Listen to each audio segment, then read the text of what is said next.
Hello, my name's Mike Wooldridge. I'm a human studying artificial intelligence.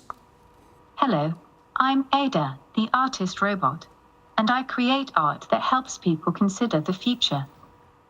The robot Ada is painting my portrait, but this process takes a while, so we started a few minutes ago. We're going to come back at the end of the lecture and see what Ada's managed to do. Ada, can I go now? Yes. Thank you.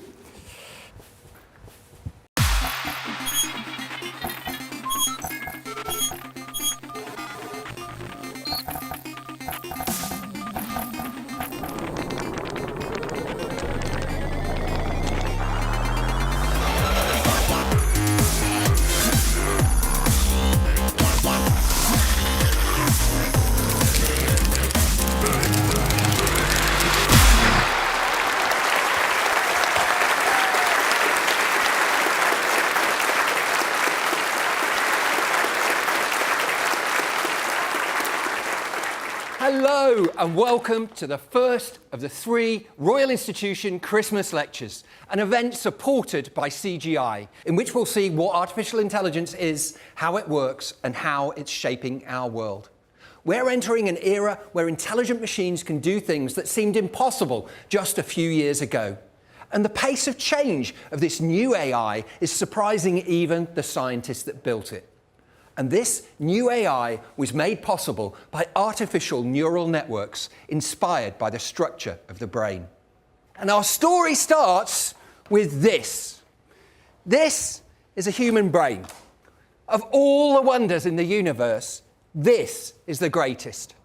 Forget about black holes and neutron stars and supernovas. You are looking at the most incredible thing in all of creation. All of human experience has its origins here. Every thought, every dream, every hope, every love, everything it means to be human, from Shakespeare to Taylor Swift, all has its origins here. It is the ultimate triumph of evolution. It's a marvel that we are still nowhere close to properly understanding. And human brains like this one and like yours are unimaginably complex. They have huge numbers of cells that are connected to one another in enormous networks. And those cells are called neurons. We estimate that a typical brain, a typical human brain like yours or this, has about 86 billion of them. And neurons are the basic building blocks of human intelligence. Somehow everything that we are emerges from what they do and the way that they interact with each other. So it almost seems like heresy to suggest that we can build a machine which does something like this incredible organ does. But that is the dream of artificial intelligence. But can we really recreate human intelligence with this? This is an intelligence processing unit, an IPU. This is a bit like one of the processors in your home computer, but it's designed to process enormous amounts of data in parallel. And it turns out that is perfect for artificial intelligence. Now, IPUs like this are not brains. They don't have neurons, but they are built from huge numbers of very simple computational devices, transistors. This IPU, this state-of-the-art IPU, has about 60 billion transistors. Remember, compare that to the something like 86 billion neurons in the brain. It doesn't sound that different. So how far are we from using IPUs to recreate something like human intelligence? Before we go much further, we thought we'd show you an example of the kind of incredible thing that artificial intelligence is capable of today. For this, please welcome our first guest, Sarah de la Garde.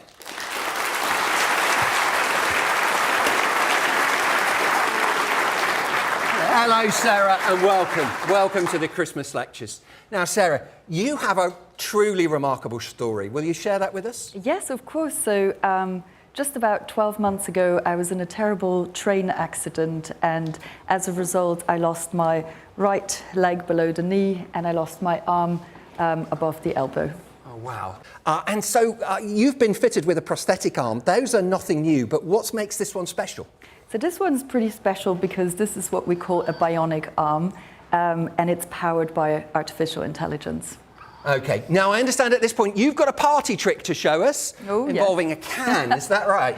Yes. Well, the first thing I wanted to show you is that I've got a movable wrist that can turn all the way round. And then it's got a little bit of power as well. So let me try to crush this can for you. Oh. Okay. It does work. That really is quite a party trick. So how does your arm know how to do that? Well, basically, the way it works is that I think about the movement that I want to make, and I twitch a series of muscles, and the muscle twitches are being recorded by 16 electrodes that are positioned inside the socket, and then transform that into electric impulses that run through the forearm and powers the Covey hand, my bionic hand. Okay, and where exactly does the AI come into the picture? So the AI is a lot of data recording. It's basically every time I use the arm, every time I make a movement, it records it. It starts to learn how I use the arm, and it starts to predict the movements that I want to make, including rotating it like that. I could watch that all night. Okay, so the AI is being trained on your body, but is your body and your brain, are they adapting to the AI?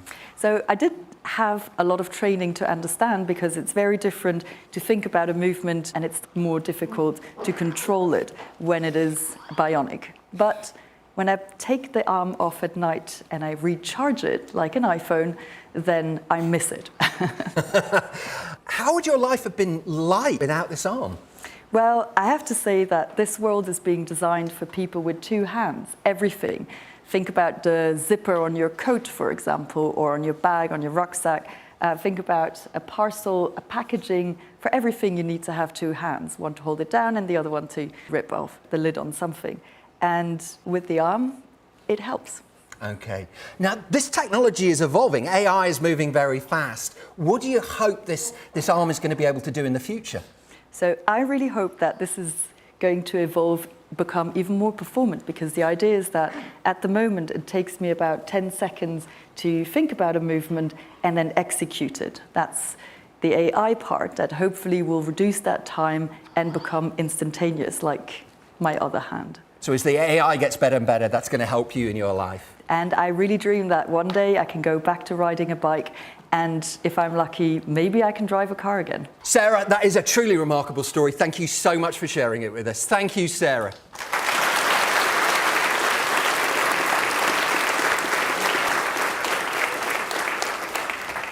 So AI is already capable of amazing things, and it's helping Sarah every day. And in this example, it's working with Sarah's body. But as AI gets better and better, some wonder, might it eventually be able to think like a human? Now, this is a question which has been with us ever since the origin of the first computers. And the best known answer to that question was provided by this man. This is Alan Turing.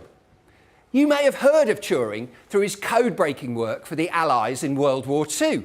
But Turing was also one of the inventors of computing and one of the inventors of artificial intelligence. And a test that he invented has become one of the best-known ideas in AI. Turing's test is a beautifully simple and elegant way in which we can test machines for intelligence. And we're going to carry out a live Turing test now. I need a volunteer. Hands up to be a volunteer. Okay, you in the hat there. Come on down.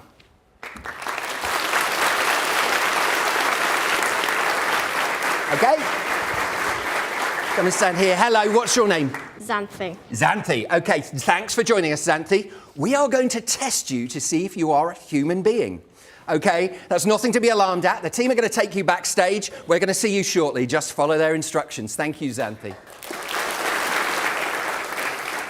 So Turing suggested that if a human judge is unable to tell the difference between a human and a machine by just having a conversation with them, asking them questions and looking at the answers, then we should assume that the machine has human-like intelligence because we can't tell the difference. And if we can't tell the difference, Turing said, then it's redundant to argue about whether the machine is really intelligent because we can't tell the difference. And with Xanthi, we're going to run a live Turing test. Now, behind us, we have two boxes, box A and box B. One of those two boxes has our volunteer Xanthi, and the other holds a computer. Now, the computer is running some advanced artificial intelligence, something like ChatGPT. And we've asked that artificial intelligence to respond to questions in the way that a human teenager would. Now, we asked all of you in advance to send in some questions, and we had a look through those and selected what we thought were the most interesting of those questions. They're in this hat right now. And what I'm going to do is I'm going to give you the hat. You are going to be our questionnaire. When I ask you for a question, I want you to stir up and give me one of those questions. Okay, so first, questionnaire. Okay, and the first question is number 2, Noah. Noah, where are you? There you are, Noah. Okay, take the microphone, Noah, and then tell us your question. What is your favourite memory from when you were a child? Okay, so human, artificial intelligence, what is your favourite memory from when you were a child? Go. Okay, we've got our answers. Let's get the answer from box B first. Christmas mornings, always magical and fun. Okay, and let's get the answer from box A. My favourite memory probably is when I was 4 or 5 and I would play in the park with my best friend and brother. He actually goes to the Royal Institution. Okay, good answers from both. Let's get another question. Stir the hat. Okay, let's have one of the questions. Thank you very much. Okay, this is question 11 from Oliver. Oliver, where are you? Oliver, up there. Okay. Oliver, read your question. What was the best present you got on your last birthday? What was the best present you got on your last birthday? Pass the microphone back. Okay, human, artificial intelligence. What was the best present you got on your last birthday? Go. Okay, box A, give us your answer, please. The best present I got was probably art supplies. Okay, and box B, a new phone, totally loved it. Who doesn't love a new phone? So, questionnaire, mix them up again. Okay, let's get one of these. And this is from Tomohiro. What was your question, please? Into the microphone. What are your dreams for the future and how do you plan on achieving them? Okay, human. Computer, what are your dreams for the future and how do you plan on achieving them? Go. Okay, we've got our answers. We're going to go to box B first. Box B. Achieve success, happiness, work hard, stay positive. This is pretty good advice for life, folks. You can take that away with you for free. Box A. In the future, I plan to live in a cabin in Norway and be a successful environmental lawyer with my cat.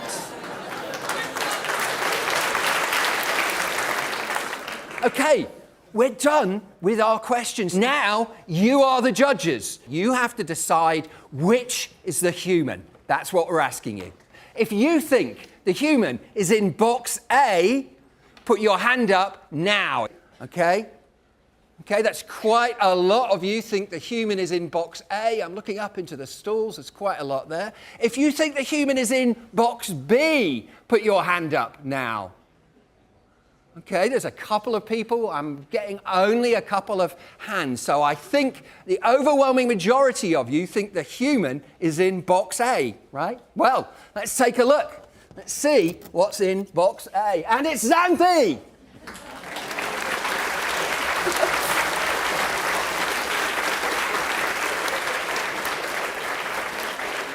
Xanthi, that was an incredible set of answers. You've completely convinced the audience. There was no doubt here about where they thought the human being was. Were you pretending to be a robot or were you just being Xanthi? So I was basically just being honest, yeah. Okay, well, you are the only person in the whole room that's been certified as human, and overwhelmingly certified as human. Thank you, Xantha, you've been a star.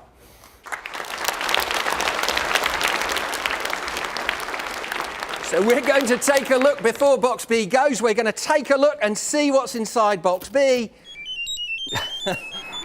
And box B is our advanced artificial intelligence. Well done to all of you who guessed correctly. Well done.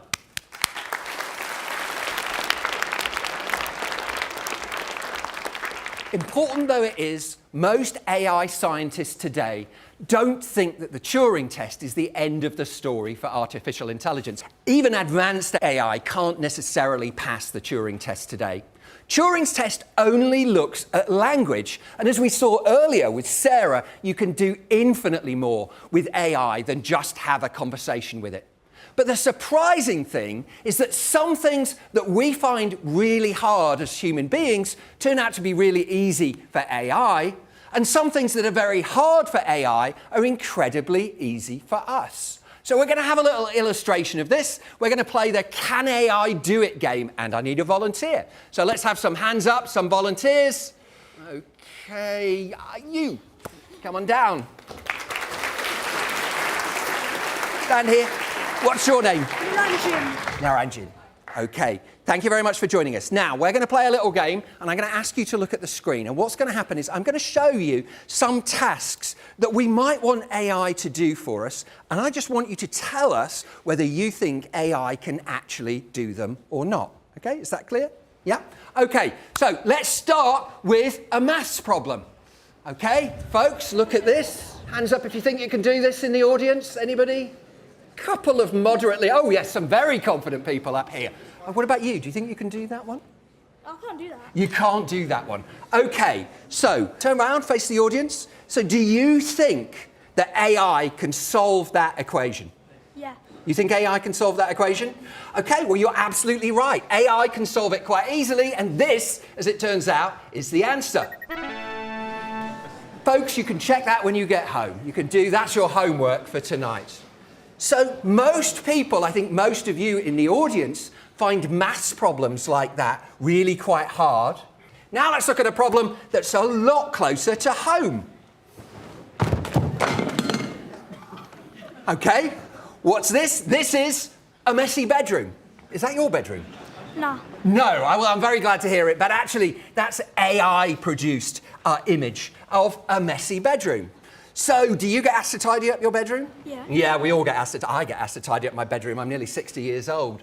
Okay, so, do you think we have AI today that could go into that room and tidy it up? No. No, you don't? Okay, does anybody think we have AI today that can do that? A couple of people that can do it? Well, no. Sorry, parents, but I'm afraid AI can't help you with messy teenage bedrooms. They're a tricky problem for AI to solve. But isn't that weird? You all looked at that equation and thought, wow, that looks really hard. But looking at a messy bedroom, do you think it requires intelligence to tidy up a bedroom? Little bit. A little bit of intelligence. But you don't have to be a genius. You don't have to be Einstein, do you, to tidy up a bedroom? No, you just have to want to do it, don't you? Okay, all right, so the really interesting thing then is some things that we find easy are really hard for computers, and some things that are really easy for computers are really, really hard for us. Okay, thank you so much, and well, do you want to clear up your mess? Can I take the football? Take the football. The football is yours.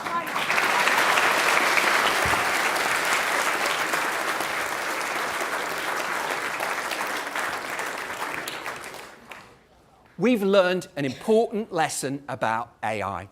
Lots of the things that we can do, things which we often take for granted, are far beyond the reach of today's AI. And yet today's AI can easily do things that most of us think are phenomenally hard. The capabilities of AI today, as we saw with Sarah, are incredible, but there is no AI at present that can do everything which you all can do. But what we know for sure is that the way that both human and AI process our questions and come up with answers can be compared, just like we did in the Turing test. Now, If we want to build an intelligent machine, then maybe it's useful to look at the one example that we actually have of intelligence in the world today. Us, human beings. And in fact, the most successful approaches to contemporary AI were indeed inspired by the structure of brains. This is the idea at the heart of contemporary AI. Basically, all the progress that we've seen in AI this century is because artificial neural networks have started to work on problems that are big enough to be really, really useful. So to understand AI, perhaps it's going to help to know a little bit more about what's inside our heads. Now, for this next part, I'm going to show you how neurons fire, and to do this, I need the help of the Royal Institution's very own neuroscientist, Dr. Daniel Glaser and Dr. Arjuna Nagendran.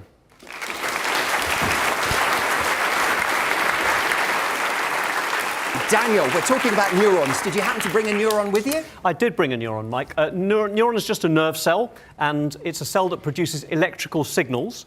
This neuron I've brought is in my spine, and it's connected to the muscle in my arm. It gets signals from my brain, and what we're doing here is we're going to listen in to the neural signals from my brain from a nerve in my arm. We're using an electrode, which Dr. Arjuna is going to put in, which doesn't hurt at all, I'm told.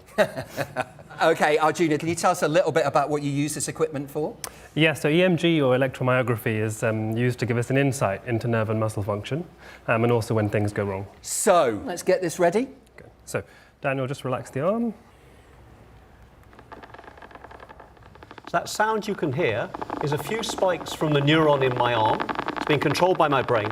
And if I start to straighten my arm a little bit more, you get more spikes. And that's because neurons either fire or they don't. They don't have strength, they just have number of pulses. If I try really hard, you get loads and loads of spikes. So that's a neuron right there, Mike. It's a device that either fires or it doesn't, and it fired loads of times when I was trying hard. OK, and those little clicks, they're basically the sounds of neurons firing. They're sending pulses down their axon wire to show that they're excited. OK. Thank you, Daniel. Thank you, Arjuna.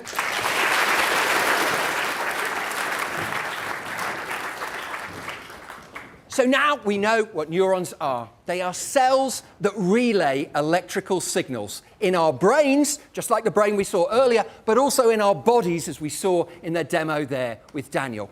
But what we're now going to see is what happens when you put a bunch of neurons together. OK.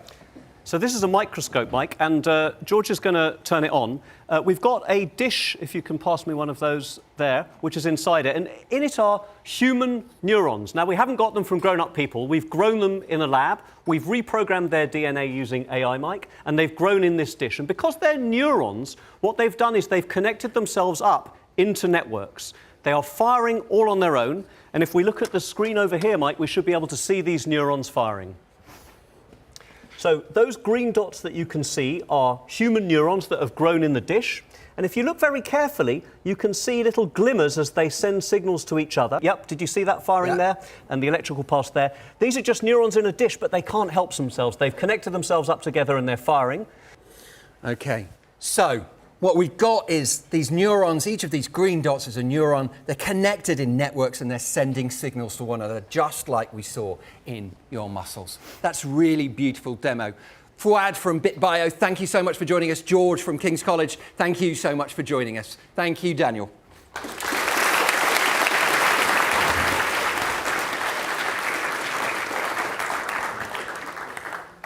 Now, all of the many billions of neurons in our brains are firing just like we saw those fluorescent neurons in the Petri dish firing.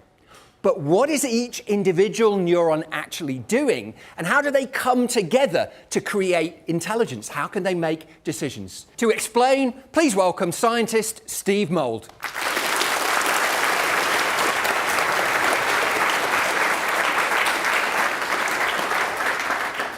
OK, Steve, what on earth is this contraption that we're looking at here? So this is a really simple representation of a neural network. This particular neural network can identify pictures of mammoths. OK. Sounds impossible. It does sound a bit impossible. But hopefully we'll get it working. We need the help of a volunteer, though. OK, in the yellow cardigan there.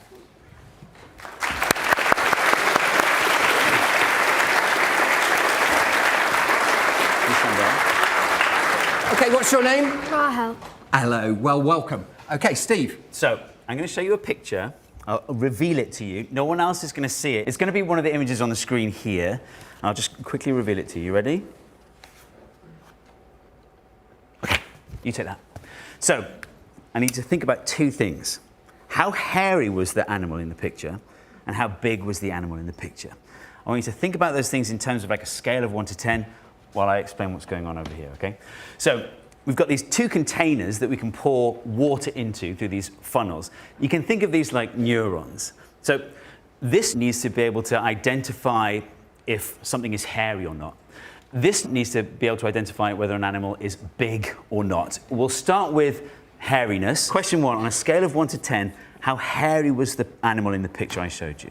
I think about an 8. About an 8, okay. So we've got all these beakers of water here that they're labelled 1 to 10, and you can see the amount of water goes up as the number goes up. So you chose 8, right? There we go. So that's quite a lot of water. So take that, and I want you to pour that into the funnel. Can you reach that? Yeah, just about. Okay, great. Yeah, keep going. That's fantastic. So because you chose quite a lot of water, the level should be able to rise to at least this funny little U-bend here. I want you to watch what happens when it gets there. Look at that. So that channel has now turned into a siphon, and that siphon effect is pulling all of the water out of this neuron and dumping it in this one. So you chose enough water to reach the activation level of this neuron. So this neuron activated, it fired, and it sent a signal to this neuron here. But you'll notice, look, this neuron hasn't activated yet. That's because the activation level is higher. It's up here. So this neuron is only going to fire if it gets a signal from this one and this one at the same time. So question number 2 then. On a scale of 1 to 10, how big was the animal that I showed you? I'd say about a 9. A 9, okay. So this is beaker number 9. So come around here, and you're going to pour in to the second container, the second neuron. And again, hopefully it's enough. It's quite a lot of water, quite a big number that you chose. That's going to automatically prime the siphon again. There we go. So now this neuron is getting a signal from both of them, and hopefully it's going to reach the activation level. And there it goes. So this neuron's now firing, and it's sending a signal this time to, this is basically our readout. So you can see the needle is swinging away from not mammoth and towards mammoth, right? So that's, and by the way, it is very slow. Like a real neuron, it's basically instantaneous compared to this. But the question is, did this incredibly sophisticated neural network get the answer right? Well, this is what Rahel was showing. Success! It's a mammoth. Okay. That very simple neural network there, just with those a couple of neurons, was able to do a simple pattern recognition task, a simple decision. Now, ChatGPT does not involve buckets of water at all, but nevertheless, you can start to see how neural networks like this can make simple decisions and be able to put together, can do complex problems. Okay, thank you very much, Rahel, and thank you very much, Steve. Thank you.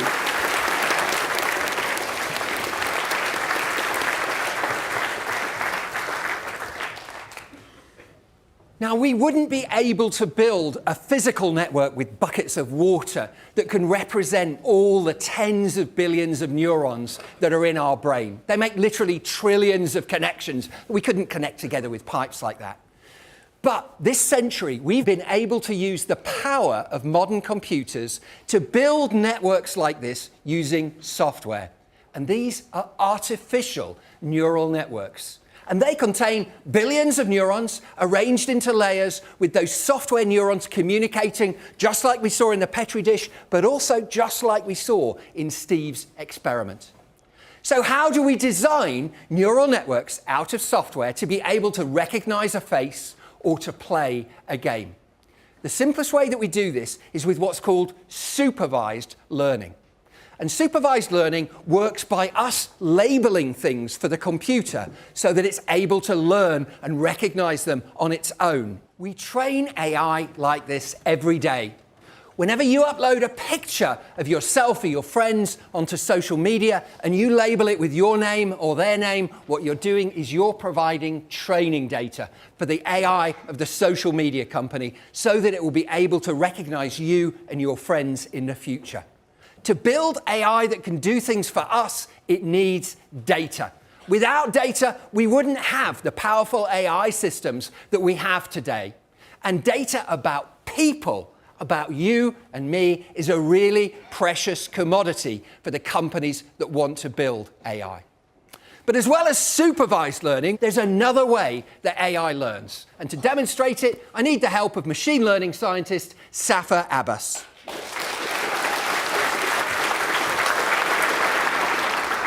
Welcome, Safa. So tell us a little bit about your job, what you do. So I help companies apply AI to their business by implementing machine learning solutions to understand and analyze data and make predictions and just help their day-to-day workflow. So depending on the data that our clients give us, we can use supervised or unsupervised learning. So when we have labeled data, we use supervised learning. But sometimes we have data that isn't labeled and not structured, and that's where we use unsupervised learning to discover patterns within the data for itself. Okay, well, we're going to have another demo. We're going to play another game. We need a volunteer. Come on, put your hands up. Okay, I'm going to take you, please. Yeah, please come on down.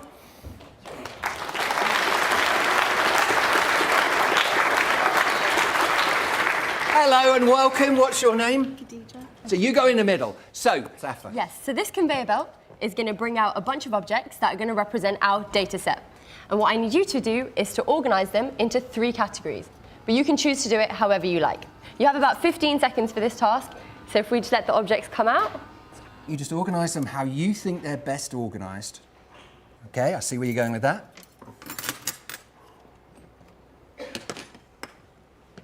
Great. Khadija, do you want to tell me a little bit about how you decided to categorize your objects? I was thinking about the ways they can go, and I had 2 solutions on how it can go. One of the ways which I done was do knife, fork, and spoon. But another way I could have done it was by the object. Like it could have been the metal, or it could have been the plastic and the wood. Oh wow! You're That's thinking great. very fast, very I have fast. to say.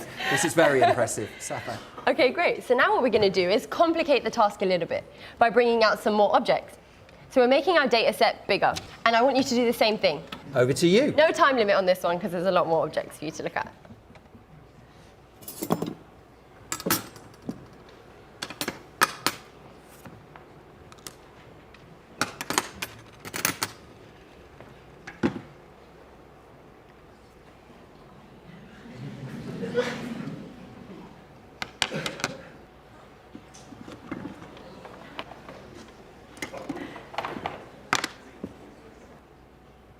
Great.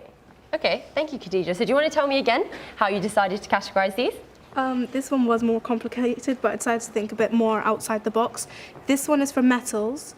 This one is with wood and plastic, and this is the ones that I could not categorize. Okay, great.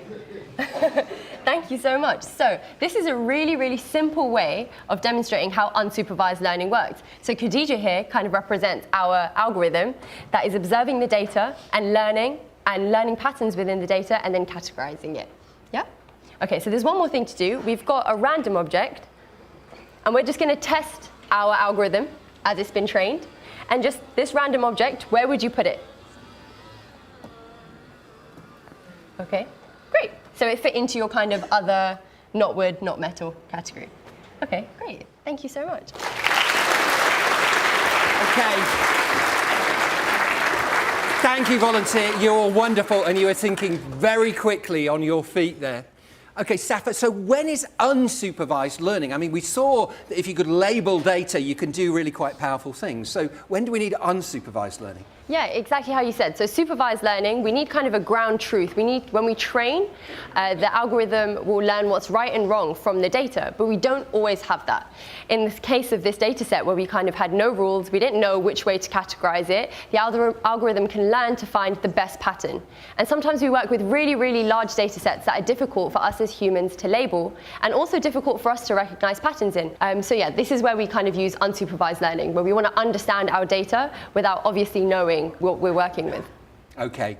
Thank you so much for joining us, Safa, and making a difficult subject very comprehensible. So with both unsupervised and supervised learning, in fact, with any sort of neural network, scale matters. The size of the neural networks, the number of elements it contains, the number of neurons and the number of connections between those, the amount of computer power that you can use to train the model, and how much training data you have to build it, these are all the key ingredients of AI. But as we've already seen, the more data you train a neural network with, the better your results are likely to be, and nowhere is that clearer than with large language models. A large language model is a model like ChatGPT or Cohere or Google Bard. It's a type of AI that can recognize, summarize, translate, and even completely create new knowledge. So, and the picture behind me is the Bodleian Library. This is from my university in Oxford. It's one of the oldest libraries in Europe, and it's what's called a copyright library. That means every time a new book is published, the Bodleian gets a copy of it. That's a lot of books every year. And in 1598, the Bodleian Library held about 2,500 books. Anybody read 2,500 books? That's a lot of books. Okay, now, we are going to try and visualize the amount of data that's used to train large language models like Cohere or ChatGPT or Bard. So, this tiny little sliver of confetti, which is so small that I think probably the people at the back can't even see it, and I'm having difficulty holding it, that is a representation of how much the Bodleian Library had in 1598. Okay? That is the amount of data that the Bodleian Library had in 1598. Well, today, the Bodleian Library is home to around about 13 million volumes. This is a picture of the Bodleian Library today. Has anybody read that many books? Okay, somebody thinks they have. I don't think you've read 13 million books. Okay, so that is represented by this amount of confetti. Remember, this, it's even disappeared. That tiny little sliver of confetti is the Bodleian Library in 1598. This is the Bodleian Library today. So now, on that scale, let's see how much confetti you would need to represent all the data that was used to train Google Bard.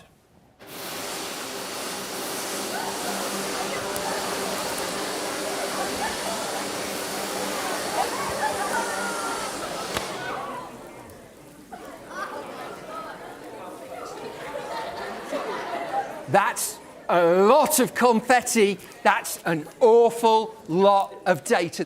So how do large language models use all of this data, this unimaginable quantity of data, to be able to just make a sentence?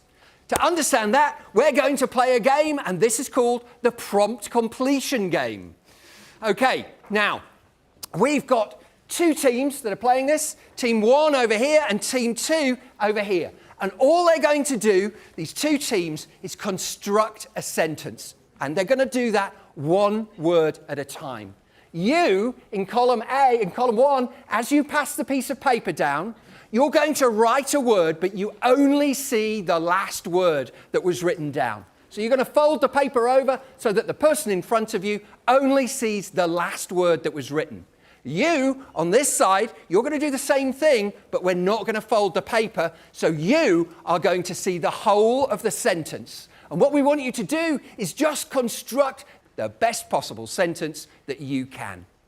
Okay, ready? 3, 2, 1, go!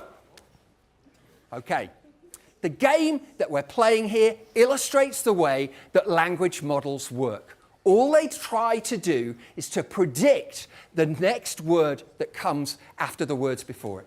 You've already seen this idea when you send messages on your phone. If your mum starts to send you a text message on her smartphone, the phone will suggest completions for her. So, for example, if she types "have you," the phone might suggest "tidied your room" or "walked the dog."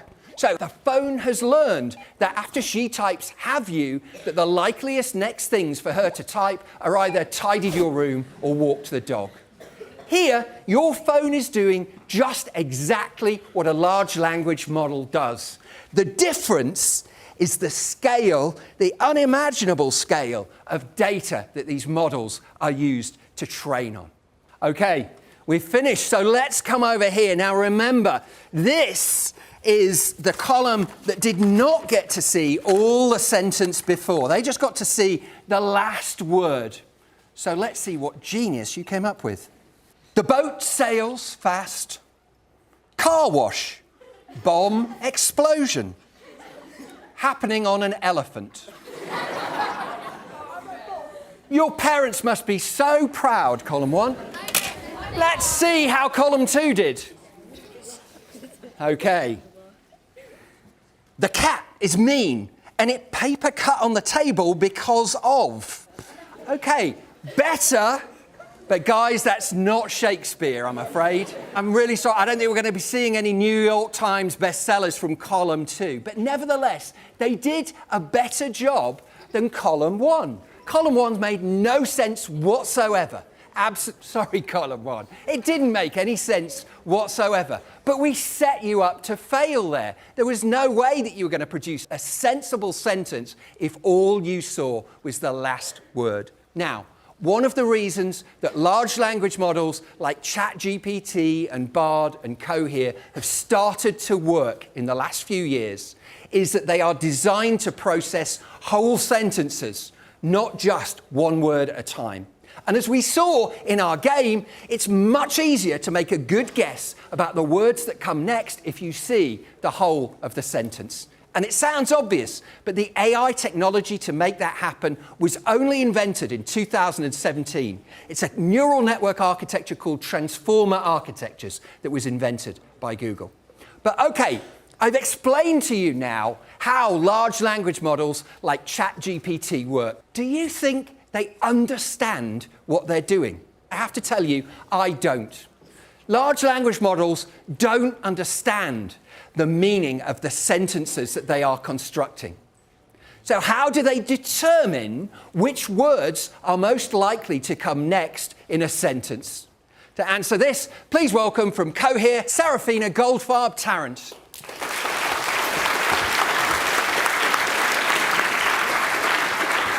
Welcome to the Christmas Lectures, Serafina. Okay, Serafina, we're going to try and understand how text is understood by large language model. Yeah, so I'm a research scientist and I train them, but before I start to train them, I have to take all of that confetti data and I have to segment it into units, which we call tokens.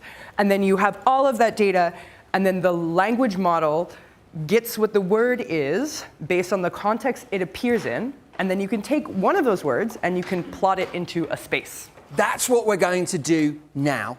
So here on the floor, what we've got is a graph. A graph, just like you've seen in your maths lessons at school. It's got two axes. This is the x-axis, and this is the y-axis. And what we're going to see is how we can plot words on this graph. Now, for the next segment, we need some volunteers, but they're not really volunteers at all, I'm afraid, because we need 10 of them. And so, our 10 volunteers who are going to come down, please, now from the second row. This is your moment. Come on down.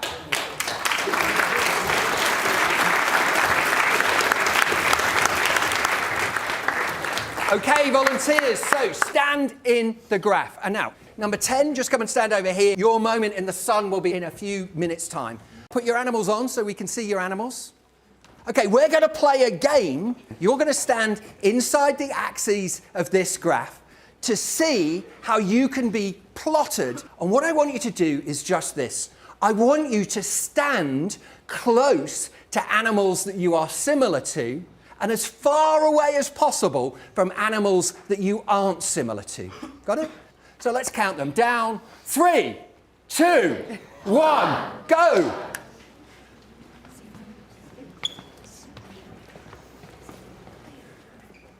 Okay, so how's that looking now, Serafina, do you think?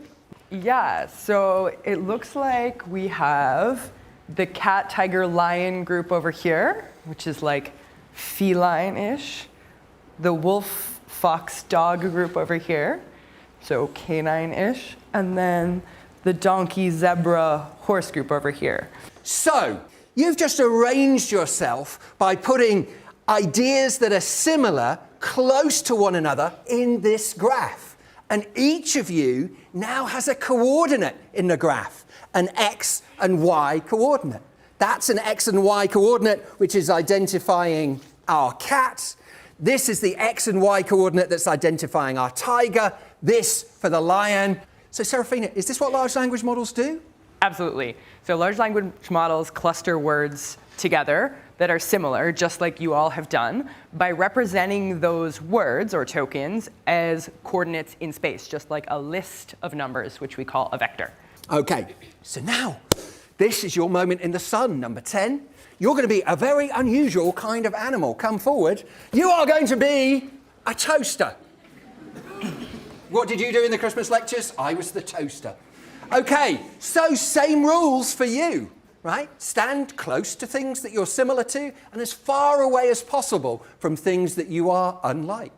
Off you go.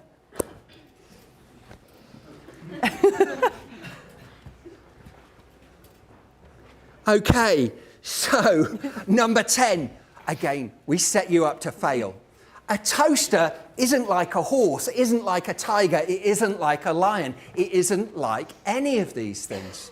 In order to be able to plot you, we would need more dimensions. We would need to add more dimensions to this graph in order for you to fit. Okay, thank you all volunteers, and in particular our toaster, number 10.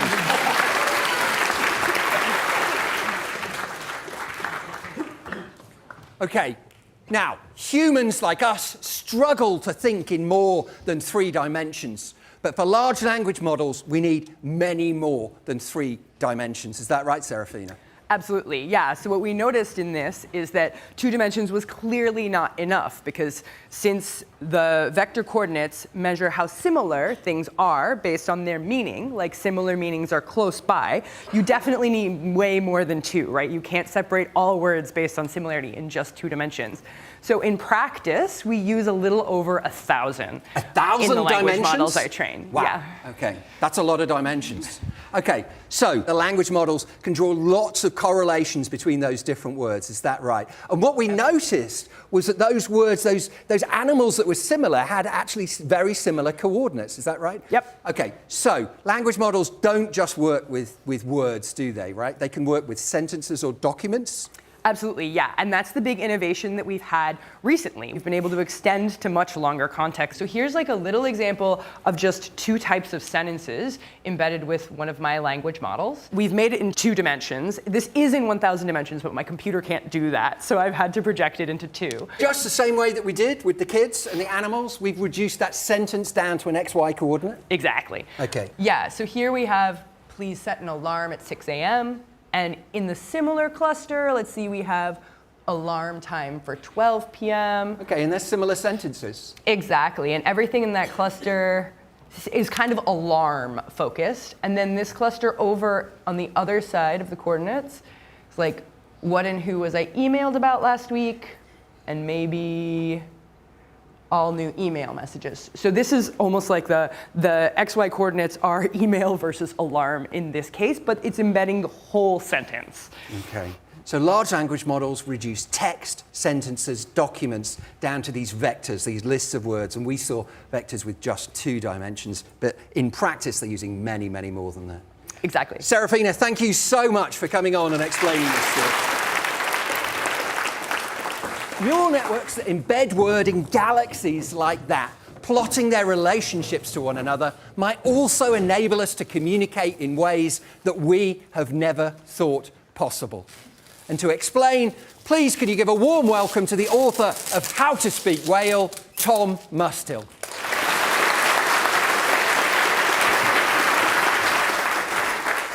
Tom, welcome. But how exactly do we speak to whales? Well, if you want to understand what whales are saying, first you've got to listen. Is the flame organ ready? Are you ready? Yeah. All right. Play the voice of the blue whale.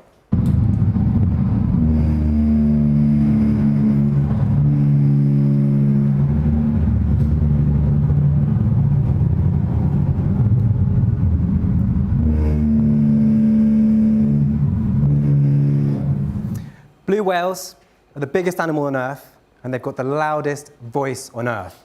But until recently, we thought they were totally silent.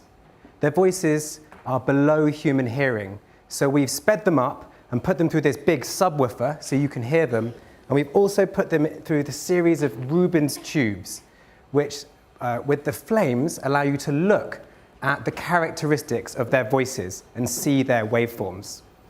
These sounds from underwater recordings in Monterey Bay in California. But play the second blue whale.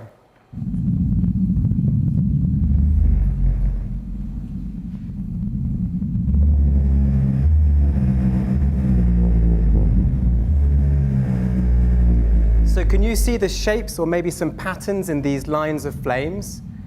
These are very helpful for us. When we have spectrograms, when we make pictures of sound, we can find patterns in those pictures of sound.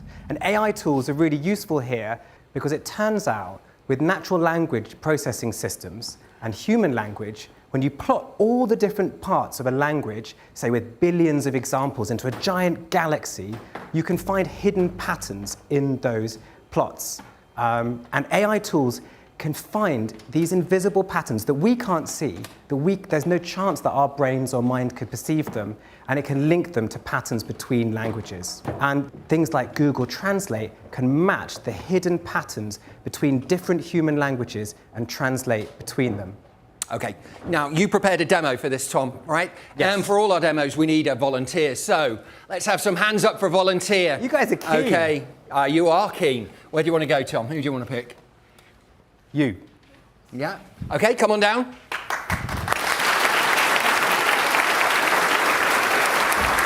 Hello. What's your name? Maya. Maya. Welcome, Maya. Okay, Tom, over to you. Okay, Maya, do you speak any other languages? No. Perfect. Neither do I, but Google Translate is here to help us. Now, on this piece of paper here is a sort of graph of language with the sort of x-axis there and the y-axis there, and kind of imagine that there are thousands of other axes, but we can't because our brains don't work like that. But the AIs can make giant galaxy maps of huge amounts of words, and they can plot their relationships to each other.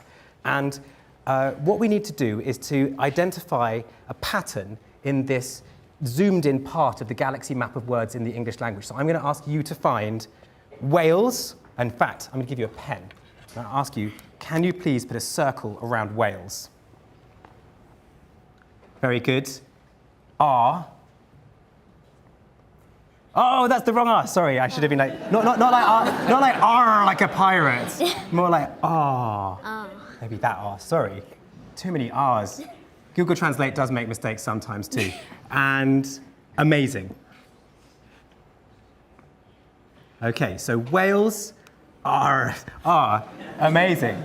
So ignoring this one, we're going to now take away the English language map and imagine we're going into a totally different map of a different language system. So this is Japanese. And the natural language processing systems, the pattern finders, if you find the pattern for whales are amazing in English and you look in the same places in the kind of galaxy cloud of Japanese, what do you get? And don't worry if your pronunciation's bad, because mine would be worse. I don't know how to pronounce it. Well, Kujira wa Subarashi. Are there any Japanese people here? Was that terrible? Yes, it was terrible. But would you like to say it in Japanese? Kujira wa subarashii. Exactly. Exactly what I said. So now let's try it with one last language, with German. So ignoring R again, could you try that? Well, Yes? sind Yes? unglaublich. Unglaublich. Wales sind unglaublich. Are there any German speakers here? Yes. Could you say that? Shout it out in German. Okay. Wale sind unglaublich. Okay, but that's how it works, essentially.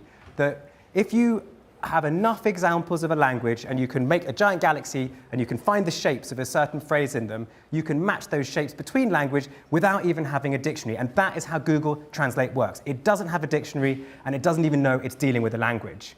Okay. Thank you very much. Thanks for joining us and well done. Well done. Well done. And what's really exciting is we also don't have dictionaries for other species. OK. But Tom, how important are large data sets for this? They're absolutely crucial. The AIs need billions upon billions of examples of language for this to work. If you find the pattern, you can translate it between different languages, and we would like to try and apply this to other species, but we need to get big data sets for that too.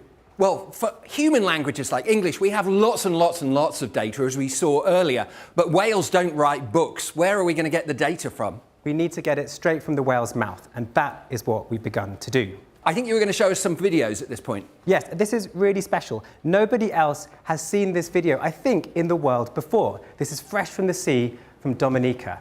So these are sperm whales. What can you see on the top there amongst them? That's a family group of mothers, grandmothers, sisters, brothers. That looks like a little baby whale. That's exactly right. That is a newborn baby sperm whale calf. It's so young, it's just a few minutes old. It hasn't even learned to swim yet, and its family is lifting up to the surface so it can take its first breaths. But what else strikes you about that video? Well, there was no sound. There was no sound. So now, let's play the second sperm whale video. So this is from the same family group, and this is from Project SETI, who are studying these whales.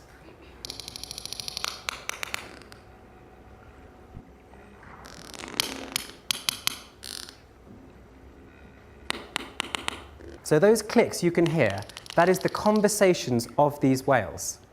Project SETI not only is studying their lives and their behaviours, but they're recording the conversations so we can match what they're doing with what they're saying. In 1 year, they have doubled the entire data set for every single recording of sperm whales that we ever had before. And in a couple of years, with that information, they hope to do embeddings like this of sperm whale communication systems and try and use these AI tools to find patterns within them. And I don't know about you, but when I see a video of an animal, especially an underwater animal, I make wildlife films, I film them underwater, and I can hear them communicating at the same time. It changes how I feel about them. I think about them differently. And Project SETI just this week has released some early AI analysis. They think that whales have vowels. We can't hear them, we just hear clicks, but the AI tools have found in between those clicks vowels, which maybe indicate that they've got something like a language. Wow. So where is this going? I mean, am I going to be able to understand what my dog is saying to me soon? I mean, maybe. We just don't know. We've never listened to other animals enough before, but dogs and cats are some of the biggest data sets we have. Think of the internet. It's almost like it was built for cats. So that's one thing. And there's another thing I love when I go out for walks. There's an app you can have called Merlin on your phone. It's free. You turn it on, it just listens to all the birdsong around you, and the AI scrolls through all of the sounds and it identifies which species they might be. And I think the most exciting thing is that maybe when I make my next nature film, it might not just have underwater sound, but it might also have subtitles. That's incredible. Thank you so much, Tom. Thank you very much. Thank you.